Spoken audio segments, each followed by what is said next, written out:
Hello everyone, नमस्कार। PDF on Telegram and link in comment. आज के द हिंदू की शुरुआत होती है इकोनॉमी से।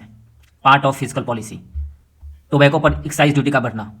इस एक न्यूज़ के थ्रू हम समझेंगे कि एक्साइज ड्यूटी क्या होता है, मेरिट एंड डिमेरिट गुड्स क्या होते हैं, सेस एंड सरचार्ज में क्या डिफरेंस है। फिर लिटिल में इंदौर ट्रेजिडी को रिकैप करेंगे एंड देन एक इन्वायरमेंट का एक इंपॉर्टेंट लेसन है, one size fit approach for the environmental protection rather harms the biodiversity. Solution होनी चाहिए वहाँ के लोकल इन्वायरमेंट के नीड के according. Then editorial, real and modern education कैसी होनी चाहिए, इस पर बात करता है। रविन्द्रनाथ टैगोर का भी यही आइडिया था, लिंक करेंगे। एंड नेशनल एजुकेशन पॉलिसी 2020 का भी यही इसे सपोर्ट करता है। वाटर डिवाइड क्या है, सर्विस प्रोवाइड करने से ऊपर उठकर क्वालिटी सर्विस प्रोवाइड करना। Output, shift from output to outcome. And शिक्षा नहीं अच्छी शिक्षा, हेल्थ नहीं अच्छी हेल्थ, एंड पानी नहीं साफ पानी। This is water divide, a concept. Then the most important article 500% use, घोल के पी जाओ। Economy, agriculture, science and tech, environment, frame लगा के लटका दो। क्लाइमेट रेजिलिएंट एग्रीकल्चर क्यों जरूरी है, क्या है, इंडिया के लिए क्यों, एंड इंडिया इसे कैसे इंप्लीमेंट कर रहा है, क्या चैलेंजेस आ रही है इंप्लीमेंटेशन में, और वे फॉरवर्ड। नाउ अरावली को रिकैप करेंगे एंड एग्जाम्पशन क्या है गवर्नमेंट का, उसको समझेंगे। टेक्निकल टेक्सटाइल क्या होता है उसको देखेंगे एंड उसका एक्सपोर्ट कम क्यों हो रहा है। PLI scheme and sunrise sector के अंदर आता है technical textile.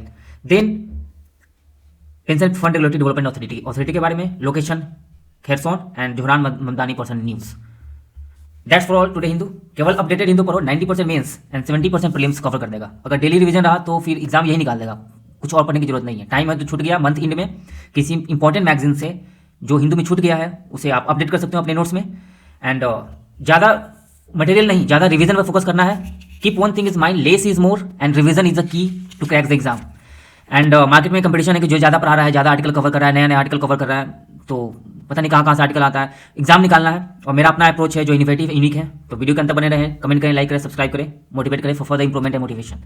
Starting with the first news and that is the centre tobacco tax rejigs to take effect.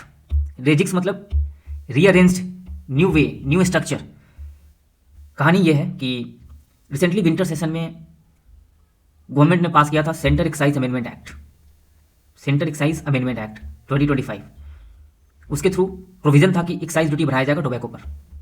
इसी विंटर सेशन में सेकंड एक्ट पास हुआ था हेल्थ से, नेशनल सिक्योरिटी एक्ट 2025। उसमें प्रोविजन था सेस ड्यूटी को लगाना मसाला यूनिट पे, सेस। इस न्यूज़ का एक और एक्सटेंशन समझते हैं कि क्या है, ब्रीफली कहानी पहले पता करते हैं। सेस पहले जो पान मसाला पर सेस था वो आता था जीएसटी कंपेंसेशन सेस के तहत। जीएसटी कंपेंसेशन सेस क्या होता है, वो जीएसटी जब इंप्लीमेंट किया गया था उस समय इसे लाया गया था कि जो भी जीएसटी इंप्लीमेंटेशन से जो स्टेट को लॉस होगा उस स्टेट को लॉस को कवर किया जाएगा और स्टेट को ऐसा फंड दिया जाएगा जीएसटी कंपेंसेशन से टैक्स कलेक्ट कर। वो टैक्स आता था, सेस लगाया जाता था पान मसाला पे, वहीं से फिर जो भी जीएसटी से लॉस होता था स्टेट को उसको फंड करना था। ये 5 साल के लिए लाया गया था। 5 साल बाद जीएसटी कंपेंसेशन सेस को इंड होना था, बट कोविड आ गया और स्टेट का फाइनेंशियल सिचुएशन सही नहीं था। कोविड के समय फंड गवर्नमेंट ऑफ इंडिया ने लोन लिया स्टेट को फाइनेंशियली हेल्प करने के लिए। फिर हुआ कि जीएसटी कंपेंसेशन तब तक चलेगा जब तक वो लोन कोविड के समय जो लिया गया था वो पूरा ना हो जाए। रिसेंटली वो लोन पूरा हो गया है। अब जब लोन पूरा हो गया तो जीएसटी कंपेंसेशन सेस खत्म हो जाएगी। जीएसटी कंपेंसेशन सेस का टाइम एंड हो गया, खत्म हो गया। अब वो जो सेस से पैसा कलेक्ट होता था अब वो गवर्नमेंट कलेक्ट करेगी इस एक्ट के थ्रू, हेल्थ से, नेशनल सिक्योरिटी एक्ट 2025। और वो कंपेंसेशन सेस, वो सेस जो इस एक्ट से आएगा वो हेल्थ को जाएगा फंड एंड डिफेंस को जाएगा। First will see demerit good and merit good क्या होता है। यूपीएससी प्रीलिम्स में आ चुका है, मुझे फाइंड करने का टाइम नहीं मिला कि एग्जैक्टली प्रूफ दिखाएं कि कहाँ कब आया है, बट प्रीलिम्स में आ चुका है।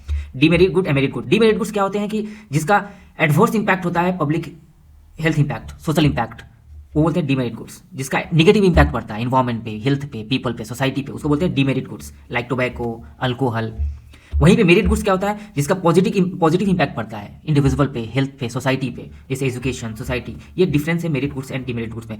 तो government as a welfare state कोशिश करता है कि डीमेरिट गुड्स को डिस्करेज करे, उसके लिए टैक्स लगाता है। उस टैक्स को क्या बोलते हैं, सीन टैक्स। मीन्स में आ चुका है सीन टैक्स, इसका नाम है। जो डीमेरिट गुड्स पे उसको डिस्करेज करने के लिए कि लोग, सोसाइटी उसका कम से कम कंजम्पशन करे, इसी बहाने गवर्नमेंट को फिजिकल टारगेट, फिजिकल रेवेन्यू में मिल जाता है। नाउ एक्साइज टैक्स क्या होता है कि जब जीएसटी इंप्लीमेंट हो रहा था तो सारे जो भी वैट, एक्साइज डिजॉल्व हो गए थे, बट कुछ पर अभी भी एक्साइज टैक्स लगता है। तो एक्साइज टैक्स क्या है कि सेंट्रल गवर्नमेंट ऑन मैन्युफैक्चरिंग और production of goods within India, ये गुड्स के प्रोडक्शन पर लेवी होता है, सेंट्रल गवर्नमेंट इसे लगाता है, स्टेट भी लगाता है, स्टेट एक्साइज टैक्स। तो किस किस आर्टिकल है जो जीएसटी से बाहर था अभी भी उस पर एक्साइज टैक्स लगता है? Petroleum, alcohol, tobacco and stamp duty and property, electricity duty, vehicle tax and property tax. तो सेंट्रल इसे गवर्नमेंट लगाती है excise tax, central government. Manufacturing और production of goods within India, just जहाँ industry जहाँ production होता है वहीं पर टैक्स लगता है। ये सेस क्या होता है? एडिशनल और टैक्स ऑन टैक्स। ये एडिशनल टैक्स है, टेम्पोररी नेचर होता है एंड स्पेसिफिक ऑब्जेक्टिव होता है। जिस ऑब्जेक्टिव के लिए लगाया गया है सेस उसी ऑब्जेक्टिव के लिए उसका यूज होगा। जैसे ये हेल्थ सिक्योरिटी या नेशनल सिक्योरिटी के लिए होगा, तो डिफेंस और हेल्थ में इसका यूज होगा। टेम्पोररी नेचर होता है एंड स्टेट के साथ इसका शेयरिंग नहीं होता है। आर्टिकल 270 एग्जाम्पल के लिए 100 रुपया किसी का अर्निंग है, 10 रुपया टैक्स है। ऐसे सेस तो गुड्स पे भी लगता है, सरचार्ज का भी यही एग्जाम्पल है। 100 रुपया अर्निंग है, 10 टैक्स है, 100 इनकम आया।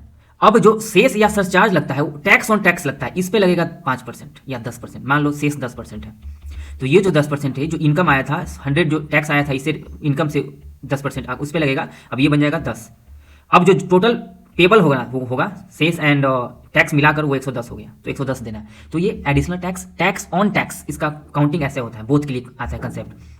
अंतर क्या है सेस सरचार्ज में और सेस में? कि सरचार्ज का यूज आप जो कलेक्ट किए हैं मनी, सरचार्ज के थ्रू किसी भी पर्पस के लिए आप यूज कर सकते हैं जो मन है। लेकिन सेस जिस पर्पस के लिए कलेक्ट किए, स्वच्छ भारत सरचार्ज, तो स्वच्छ भारत के लिए उसका यूज करेंगे। एजुकेशन सरचार्ज, स्वच्छ भारत सेस स्वच्छ भारत के लिए यूज करेंगे। एजुकेशन सेस एजुकेशन के क्षेत्र में यूज करेंगे। अदरवाइज सरचार्ज आप लगाते हैं तो अपने एरिया, अपने किसी गवर्नमेंट अपने फंक्शन के लिए यूज कर सकता है। ये अंतर है सरचार्ज एंड सेस। कम्युनिटी क्या है? स्टेट, इसका शेयरिंग नहीं होता है स्टेट के साथ, टेम्पोररी नेचर होता है। नाउ इंदौर जो कल आर्टिकल किए थे उसमें में हल्का एडिशन कि शॉर्ट टर्म मेजर्स क्या as a DM district magistrate लेगा ऐसा सिचुएशन में, तो मेडिकल कैंप लगाना जहाँ पर 2500 लोग अगर इन्फेक्टेड हुए, सारे मरे नहीं हैं, इन्फेक्टेड है, अगर मेडिकल कैंप जल्दी से जल्दी वहाँ पर नहीं लगाया गया तो डेथ का संख्या बढ़ सकता है। तो ह्यूमन लाइफ कम्स फर्स्ट, तो medical camp as fast as उस एरिया में लगाएं, डिसेंट्रलाइज्ड वे में, सेफ वाटर जल्द से जल्द प्रोवाइड करें। ऐसा नहीं कि कंटिन्यू भी वही गंदा पानी पीते रहें, तो सेफ वाटर टैंक उस एरिया में प्रोवाइड करें। एंड आउटरीच, इन्फॉर्मेशन को फैलने से बचाएं और तुरंत ग्राउंड पर उतर जाएं और सबके साथ, पब्लिक के साथ घुल मिले कि नहीं है, सब सही हो जाएगा, ठीक है, सांत्वना दें। लॉन्ग टर्म वाटर ऑडिट हो, टाइमली ऑडिट हो कि वाटर क्वालिटी क्या है, किस एरिया में क्या क्वालिटी है। रेगुलर इंस्पेक्शन हो, थर्ड पार्टी इंस्पेक्शन हो एंड टेस्टिंग फैसिलिटी इंक्रीज हो, जिससे फंडिंग हो। Next we have seen the cess surcharge, excise duty, seen tax, demerit and Indore. नेक्स्ट इसमें एक इस आर्टिकल का मेन पर्पस ये है कि इस आर्टिकल में बोला गया है, जस्ट एक इंपॉर्टेंट फाइंडिंग हमने यहाँ से लेना है। इसमें बोला गया है कि मॉडर्न में या फिर कॉलोनियल गवर्नमेंट का ऐसा मानना था कि जो महाराष्ट्र में सवाना है वो डिग्रेडेड फॉरेस्ट है। कभी वहाँ फॉरेस्ट हुआ करता था जो जहाँ लोगों ने पेड़ काट दिया, डिग्रेडेड हो गया, अब बस ग्रासलैंड बचा है, सवाना है। ऐसा है नहीं, ऐसा इसलिए नहीं कि एंशिएंट लिटरेचर में ऐसा पाया गया है कि वहाँ ऑलरेडी शुरू से ही सवाना है, शुरू से ही ऐसा ग्रासलैंड है। तो जो मॉडर्न व्यू था कि जितना ज़्यादा फॉरेस्ट उतना अच्छा, जितना ज़्यादा पेड़ उतना ज़्यादा फॉरेस्ट, उस व्यू के तहत गवर्नमेंट ने क्या किया कि वहाँ पेड़ लगाना शुरू कर दिया, अफॉरेस्टेशन शुरू कर दिया। लेकिन वहाँ का अपना नेचुरल यूनिक इन्वायरमेंट था ग्रासलैंड, वहाँ का बायोडाइवर्सिटी लॉस होने लगा, क्योंकि हर यूनिक इन्वायरमेंट का अपना नीच एंड बायोडाइवर्सिटी होता है। ग्रासलैंड का अपना होता है, फॉरेस्ट का अपना होता है। अगर ग्रासलैंड में फॉरेस्ट को बढ़ावा देंगे तो वहाँ का जो अपना बायोडाइवर्सिटी लॉस होगा, तो अफॉरेस्टेशन लगाना तो वहाँ से इकोलॉजिकल बैलेंस बिगड़ गया। तो यहाँ से इंपॉर्टेंट फाइंडिंग ये है कि हर इन्वायरमेंट का अपना यूनिक नीड बायोडाइवर्सिटी होता है। तो वन साइज फिट अप्रोच नहीं देना है। Need of the ecosystem specific conservation, उस ग्रासलैंड का क्या नीड है कि ग्रासलैंड को कैसे प्रिजर्व कर सकें, उस तरीका से उसका वहाँ सोल्यूशन देना है, ना कि ग्रासलैंड में पहला अफॉरेस्टेशन लगा के वहाँ फिर ट्रॉपिकल बना दे, ऐसा कुछ नहीं। तो ये इंपॉर्टेंट फाइंडिंग था कि वन साइज, जस्ट एक लाइन इंपॉर्टेंट फाइंडिंग था, वन साइज फिट अप्रोच। ये सारा पॉलिसी फॉर्मुलेशन में इसका यूज होता है कि one size fit approach government का पॉलिसी नहीं होनी चाहिए। जो लोकल गवर्नमेंट का, लोकल पीपल का जो नीड के अकॉर्डिंग, हर एरिया का अपना नीड होता है, नीड के अकॉर्डिंग आप सोल्यूशन प्रोवाइड करें। एजुकेशन में हाई कोर्ट का जजमेंट है, हाई कोर्ट का जजमेंट जिसमें एक लॉ स्टूडेंट ने अटेंडेंस पूरा नहीं किया, फिर भी उसे हाई कोर्ट ने बोला एग्जाम आप दे सकते हैं। तो इस पर एक इनका राय है कि जो हमारा रिसेंट का जो एजुकेशन यूनिवर्सिटी या कॉलेज एजुकेशन है, जो ज़्यादा फोर्स करता है अटेंडेंस पे, लर्निंग, तो इनका कहना है कि this is a bureaucratized concept of education. ये इन्फोर्स्ड है, आप किसी को इन्फोर्स नहीं कर सकते हो, डिसिप्लिन जबरदस्ती नहीं ला सकते हो, सर्विलेंस के थ्रू आप नहीं डिसिप्लिन ला सकते हो, सर्विलांस के थ्रू नहीं ला सकते हो। यूनिवर्सिटी को इन्वेस्ट करना चाहिए कि कैसे क्यूरियोसिटी बढ़े लोगों में, बच्चों में, ना कि कंप्लायंस के थ्रू, पनिशमेंट के थ्रू। और अटेंडेंस क्यों नहीं हो रहा है, इस पर सेल्फ इंस्पेक्शन, इंट्रोस्पेक्शन होनी चाहिए कि क्यों लड़के नहीं आ रहे हैं। हम अपने एजुकेशन में कैसे बदलाव कर सकते हैं, कैसे इनोवेटिव बना सकते हैं कि अटेंडेंस आए, कैसे उसे इंटरेक्टिव बनाए क्लासरूम को। इनका जस्ट फिर इसमें सारे में इनका कहना है बस सेम ही है कि ये नहीं होनी चाहिए डिसिप्लिन। लास्ट में इसका इंपॉर्टेंट ये है कि ब्यूरोक्रेटिक रिजिडिटी, बस सारे में यही बात हो रहा है कि ब्यूरोक्रेटिक रिजिडिटी है यूनिवर्सिटी एजुकेशन में।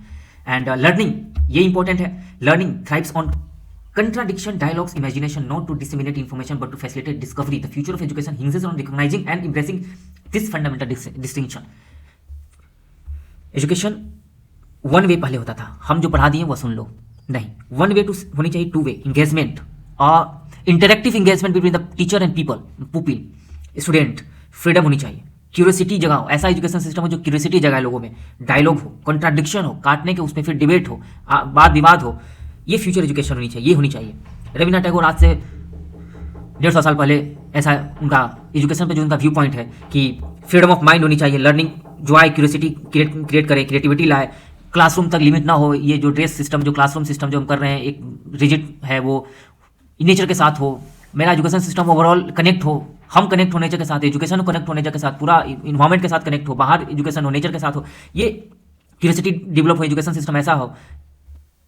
ये रविन्द्रनाथ टैगोर का था। नेशनल एजुकेशन पॉलिसी 2020 में भी बोला गया है फ्लेक्सिबिलिटी हो, मल्टी डिसिप्लिनरी हो, लर्निंग ऑटोनॉमी हो। Now the most important water divide क्या है कि public health is a well being of the poor section of the people. Article 38 welfare of the state. State has to provide services, basic necessary services to the people, specially the poor people, for ensure the justice.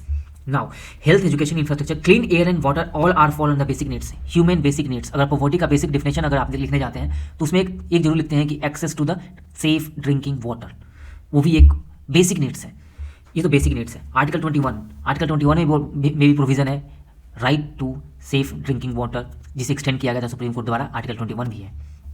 Sustainable development goal 6 safe drinking water.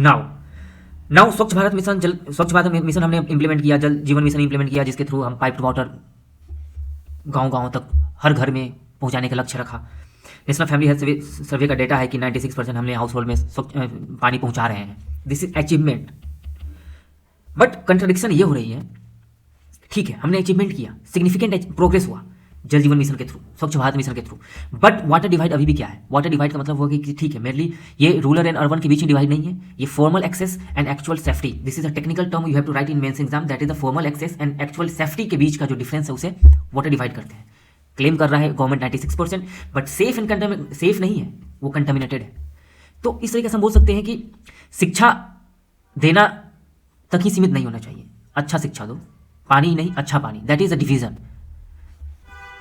Technical word that you have to write, need to shift from output based to outcome based. इतना education खोल दिए हैं, इतना attendance है ना, कितना आप बच्चों कितने बच्चे फर्स्ट डिवीजन से पास हुए हैं उस स्कूल से, ये होनी चाहिए outcome based. This is outcome based, output नहीं। आउटपुट अभी तक जो भी गवर्नमेंट का स्कीम से आउटपुट बेस्ड हो रहा है, move for the output to outcome based. Weak implementation है, एपैथी है सर्वेंट में, एपैथी मतलब मुरझाए हुए रहते हैं, काम करने का मन नहीं रहता है, कैप्चर मॉनिटरिंग कैप्चर हो जाता है, मेंटेनेंस नहीं होता, इनसेंसिटिव होता है। इनसेंसिटिव ये तो यही तो इनकलकेट करना ऑफिसर्स में, इनसेंसिटिव ना हो, सेंसिटिव हो गरीबों के प्रति, कि उन्हें बेसिक राइट्स मिले। हिंदी बोलते हैं जैसे दया रखना गरीबों के प्रति, उनके जरूरतों के प्रति ऑफिसर्स को, उसको बोलते हैं सेंसिटिविटी, लेकिन ऐसा देखा नहीं जा रहा, उसको बोलते हैं इनसेंसिटिविटी। पीपल पार्टिसिपेशन हो। Then next article, the most important article जो है वो क्लाइमेट रेजिलिएंट एग्रीकल्चर है। क्लाइमेट रेजिलिएंट एग्रीकल्चर सबसे पहले आर्टिकल 48 साइंटिफिक एग्रीकल्चर का बात करता है, ये पहले डीपीएसपी, ये पहले देखेंगे। Sustainable development goal 2 and sustainable development goal 30 climate change. Climate resilient agriculture इतना इंपॉर्टेंट टॉपिक है कि एग्जाम में हर बार प्रीलिम्स में मेंस में इसे पूछा जाता है। कहानी क्या है पर ये देखते हैं कि इसका जरूरत है, ऑल ओवर वर्ल्ड ग्लोबल में जरूरत है। फूड का डिमांड बढ़ रहा है, पॉपुलेशन इंक्रीज हो रहा है, साथ में डिजर्टिफिकेशन इंक्रीज हो रहा है, सॉइल हेल्थ डिक्लाइन हो रहा है, पोल्यूशन हो रहा है, इरेटिंग मानसून है, हीट वेव है, ड्रॉट है, फ्लड्स है, साइक्लोन्स है, अनसीजनल रेन्स है, जो कि कंटिन्यूसली इंक्रीज हो रहा है। और the climate change is the present not the future. अभी क्लाइमेट चेंज हो चुका है एंड दिस इज हैपनिंग, और ये इंपैक्ट करेगा एग्रीकल्चर को, फूड सिक्योरिटी को इंपैक्ट करेगा। तो जरूरी है कि क्लाइमेट रेजिलिएंट एग्रीकल्चर का जरूरत की इंट्रोडक्शन में लिख रहा है। अब ऐसा जो चेंजेस रियलिटी है उसको कोप अप करना, पावरफुल बन जाना, कि उस जो भी थप्पड़ मार रहा है क्लाइमेट उसको सहना, रेजिलिएंट एकदम से ढीठ बन जाना कि जितना थप्पड़ मारो सह लेंगे। एडेप्टिव, उस इन्वायरमेंट में भी रहने का हिम्मत करके वहाँ खड़े रहने का, पैर जमा कर। एडेप्टिव, उस इन्वायरमेंट में अपने आप को इतना एडेप्टिव कर लेंगे कि वहाँ रह लेंगे, रह नहीं लेंगे, सर्वाइव नहीं, उसे फेस भी कर लेंगे, उसको पीट भी देंगे। To sustain our productivity, farmer ऐसा इसलिए कि हम अपना प्रोडक्टिविटी इंक्रीज करते रहें, फूड सिक्योरिटी इंश्योर है। क्लाइमेट रेजिलिएंट एग्रीकल्चर होता क्या है? Use a range of biotechnology का यूज करना एंड अदर टेक्नोलॉजी का यूज करना, और उस टेक्नोलॉजी का यूज करके ऐसा फार्मिंग टेक्निक में, फार्मिंग प्रैक्टिस में चेंज करना जिससे कि प्रोडक्टिविटी इंक्रीज हो। जैसे कि एग्जांपल में बायो फर्टिलाइजर का यूज करना, बायो पेस्टिसाइड्स का यूज करना, क्योंकि केमिकल फर्टिलाइजर्स तो लैंड डिजर्टिफिकेशन और सॉइल फर्टिलिटी को लॉस कर रहा है, तो bio pesticides, bio fertilisers, soil microbiome को एनालाइज करना, जीनोम एडिटिंग क्रॉप्स को डेवलप करना जो फ्लड ड्रॉट को रेसिस्ट कर सके, वेरी इंपॉर्टेंट प्रीलिम्स के लिए। नाउ इंडिया कैसे वल्नरेबल है? इंडिया में जो भी एग्रीकल्चर हो रहा है, इंडिया में हम आज भी 51% जो भी क्रॉप से एरिया है, नेट सोन एरिया है, वो 51% रेन फेड है, मतलब रेन पे डिपेंडेंट है, जहाँ से हमारा फूड का प्रोडक्शन 40% होता है। तो वी आर वल्नरेबल मतलब हम ज़्यादा इंपैक्ट होंगे इस क्लाइमेट चेंज के इंपैक्ट से। तो हमें जरूरत है कि जल्द से जल्द क्लाइमेट रेजिलिएंट एग्रीकल्चर को इंप्लीमेंट करो, और गवर्नमेंट ऑफ इंडिया इंप्लीमेंट कर रही है। किसके through? ICAR, Indian council of agriculture research का प्रोजेक्ट है, national innovation in climate resilient. क्या क्या इसके मेथड्स एग्जाम्पल एग्जाम में आ चुका है, सिस्टम ऑफ राइस इंटेंसिफिकेशन आ चुका है। तो क्या क्या इसके मेथड्स हैं जो गवर्नमेंट ऑफ इंडिया इंप्लीमेंट कर रहा है? System of rice intensification, aerobic rice, direct seeding of rice, zero tillage, जानती हो कि कितना इंपॉर्टेंट हमें सभी आ चुका है, zero tillage with sowing, cultivation of the climate resilient variety, climate resilient variety बनाना जो ड्रट को, फ्लड को, मानसून को सह सके, ऐसा वैरायटी एकदम स्ट्रॉन्ग क्रॉप को डेवलप करना। National mission of sustainable agriculture का भी हुआ था कि एग्रीकल्चर प्रोडक्टिव करेंगे, रेन फेड एरिया में वाटर यूज का एफिशिएंट करेंगे, सॉइल हेल्थ मैनेजमेंट करेंगे, इंटीग्रेटेड फार्मिंग करेंगे, सिंडर्डाइज करेंगे। इतना छोटा सा में बहुत कुछ है। National mission for sustainable agriculture, bio E three policy भी आया है कि बायोइथी पॉलिसी का मतलब कि गवर्नमेंट का एक स्ट्रेटेजी है कि बायोटेक्नोलॉजी का यूज करके हम इकोनॉमिक ग्रोथ करेंगे, इन्वायरमेंट प्रोटेक्शन करेंगे, जॉब क्रिएट करेंगे। एग्रीकल्चर में उसका यूज करेंगे बायोटेक्नोलॉजी का, हेल्थ केयर में बायोटेक्नोलॉजी का यूज करेंगे, जॉब में करेंगे, इन्वायरमेंट में करेंगे। तो एग्रीकल्चर में इसका यूज करके बायोटेक्नोलॉजी का यूज करेंगे, सॉइल हेल्थ को इंप्रूव करेंगे, रिड्यूस केमिकल डिपेंडेंसी पे अपना कम करेंगे, AI से हम प्रिसीजन एग्रीकल्चर करेंगे। एग्जाम में आ चुका है, प्रिसीजन एग्रीकल्चर करेंगे। प्रिसीजन एग्रीकल्चर जहाँ पानी चाहिए उतना ही, जितना पानी चाहिए उतना ही। क्रॉप हेल्थ मॉनिटरिंग होगा क्या, एंड यील्ड टूल्स होगा। वेब चैलेंजेस क्या है? चैलेंजेस ये है कि low adoption among the small marginal family का छोटा सा लैंड है तो वो जल्दी अडोप्ट नहीं करते हैं, फिर डरते हैं कि एक साल अगर बिगड़ गया तो मेरा पूरा साल का खाना यहीं से आता है, तो या फिर उनके पास ये फियर होता है, अवेयरनेस भी नहीं होता उनके पास, एफोर्डेबिलिटी उतना फंड भी नहीं होता है ये सब चीज़ें इनपुट खरीदने का, क्योंकि ये कॉस्टली होता है। जो भी इनपुट से bio fertilisers, bio pesticides, zero maintaining technology का यूज़ करना इतना ज़्यादा कैसे कर सकते हैं? उनके पास एफोर्डेबिलिटी का कमी है, अवेयरनेस की कमी है, डर भी लगता है, इनकन्सिस्टेंसी। और bio fertilisers and bio pesticides inconsistent है, मतलब केमिकल फर्टिलाइजर्स के साथ ये नहीं साथ है कि वो प्रोडक्शन बहुत ज़्यादा हाई देगा, इसके साथ उतना ज़्यादा प्रोडक्टिविटी हाई नहीं है, धीरे धीरे बढ़ता है, कभी लो भी हो सकता है, कोई भरोसा नहीं है। डिजिटल डिवाइड है, डिजिटल डिवाइड मतलब कि उनको डिजिटली नॉलेज नहीं है, AI का उतना नॉलेज नहीं है, प्रेसिडेंट टूल कैसे AI का नॉलेज के थ्रू हमारा छोटा फार्मर उसे करें। तो वे फॉरवर्ड क्या है? Climate tolerant geno mediated crops तो आप गवर्नमेंट बना सकती है, climate tolerant and geno mediated crops बनाओ, क्वालिटी स्टैंडर्ड करो, सप्लाई चेन जो है bio fertilisers and bio pesticides का उसका इंक्रीज करो जिससे कि सस्ता हो जाए। गवर्नमेंट को एडवाइजरी सपोर्ट करो, स्मॉल फार्मर्स को एडवाइजरी सपोर्ट करो, कैसे? वो एग्रीकल्चर एक्सटेंशन सर्विस, हाँ एग्रीकल्चर एक्सटेंशन सर्विस के थ्रू। क्लाइमेट इंश्योरेंस उनको दो कि डरो मत, अगर बिगड़ जाएगा सिचुएशन तो आपके पास इंश्योरेंस होगा। क्रेडिट एक्सेस तो उनको फंड भी प्रोवाइड करो जिससे कि वो इंप्लीमेंट कर सकें। Very important article, mark my word, आज भी आएगा, कल भी आएगा और डे आफ्टर टुमारो भी आएगा। अरावली पे क्या है कि अरावली का जस्ट एक रिकैप करते हैं। Barrier against desertification, ground water recharge, biodiversity का प्रोडक्शन उस एरिया में, पोल्यूशन को कंट्रोल करता है पूरा नॉर्थ में, अगर ना हो तो सैंड डून्स इधर आ जाएगा। देन कल्चरल रिलीजियस, बहुत सारे हिल टॉप्स पे मंदिर है, उनका अपना कल्चरल रिलीजियस सिग्निफिकेंस होते हैं। Despite this importance they had been decade of degradation due to the mining construction and upon ये इंट्रोडक्शन लिखना है जब भी ये क्वेश्चन है। इस आर्टिकल का क्या है कि गवर्नमेंट ऑफ इंडिया का एक जैसे रिसेंटली हुआ है कि सुप्रीम कोर्ट ने पॉज कर दिया डिफिनेशन को, वो डिफिनेशन का मान्यता नहीं होगा, अभी कोई मानी नहीं होगा जब तक उस पर एक एक्सपर्ट बॉडी एक नया डिफिनेशन को सबमिट नहीं करता है, एक नया साइंटिफिक रोबस्ट डिफिनेशन, तब तक कोई माइनिंग नहीं होगा। लेकिन उसमें एक एक्सेप्शन है कि गवर्नमेंट माइनिंग करता रहेगा क्रिटिकल माइनिंग को, तो वो एक्सेप्शन को समझते हैं। नेशनल क्रिटिकल माइनिंग के थ्रू माइनिंग को क्रिटिकल माइनिंग को इंश्योर करना है डिफेंस के लिए, एनर्जी के लिए और सॉवरेनिटी के लिए, क्योंकि वो वेरी वल्नरेबल है, सप्लाई चेन कॉन्सेंट्रेटेड है कुछ कंट्री में, ताइवान, चाइना, जो कि एक्सपोर्ट कंट्रोल कर सकता है, कभी भी हम पे कंट्रोल कर देगा कि कल से आपको मैग्नेट नहीं मिलेगा, एयर अर्थ नहीं मिलेगा, तो फिर क्या करेंगे? तो सारा जो भी ग्रीन एनर्जी है, डिफेंस है, सब सिचुएशन गड़बड़ हो जाएगा, तो उस पर डिपेंडेंसी कम करे और अपना सेल्फ सफिशिएंसी बढ़ाए। उसके लिए नेशनल क्रिटिकल मिनरल मिशन हुआ कि अपने डोमेस्टिक प्रोडक्शन करेंगे क्रिटिकल मिनरल्स का। क्रिटिकल मिनरल्स का डोमेस्टिक प्रोडक्शन के लिए हुआ। ये 150 जो रावली का डिफिनेशन में आया था कि 100 का ऊपर का ही रावली माना जाएगा, जो अभी नहीं रिसेंटली नहीं है।